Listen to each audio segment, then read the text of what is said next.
废话不多说，欢迎来 Cube。今天的主题是露营和露营食物。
想看这么美的景色，需要做哪些准备呢？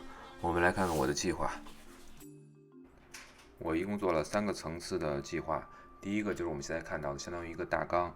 我大概分了4个项目：车、居住、吃，还有活动。然后呢，我估算了总的成本，就是大概1000块钱左右。第二个层次的计划呢，是一个事无巨细的一个采购清单。这里边的东西呢，大家可以看，从一次性的盘子、杯子，到大的需要睡袋呀、帐篷呀，我都列在这里边了。然后我在不同的地方购买不同的产品，看有没有最合适的价格。这里面还要考虑到一个问题，就是你如果在网上购买的话，要考虑到它的运货的时间，因为在加拿大快递非常的慢，所以这个一定要考虑好。你使用的用品、设备你要提前购买，然后你需要的食物，出发前1天购买就可以了。现在我们看到的是我最后一个级别的计划，相当于一个备忘录，或者是我一个执行的日程。这个基本上都是重点，是我每一天需要核对的用品清单。从我们第1天之前的前1天，等于说我要充电、装车，然后准备相机呀。特别重要的是你的保温箱里边要准备好冰冻的瓶装水或者是冰，这些都要提前准备，大家一定要注意。因为这是我第一次去看病，我之前查了很多的攻略，特别怕忘带东西。另外呢，我的天数其实比较少，只有3天2晚，所以总的来说我所携带的物品比较多。但是呢，兵马不动，粮草先行，你带多了比你带的少还是要好很多。大家如果有问题，随时给我留言。今天就到这儿了，谢谢大家。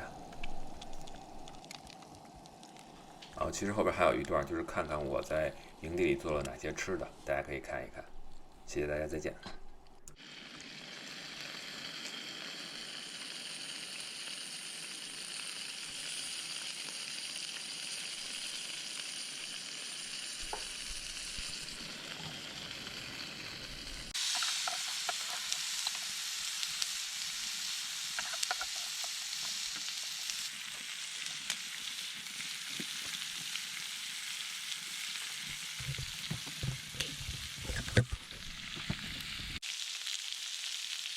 上一会儿再加盐。现在往你这盘子里啊。Good. 啊，进去。呀。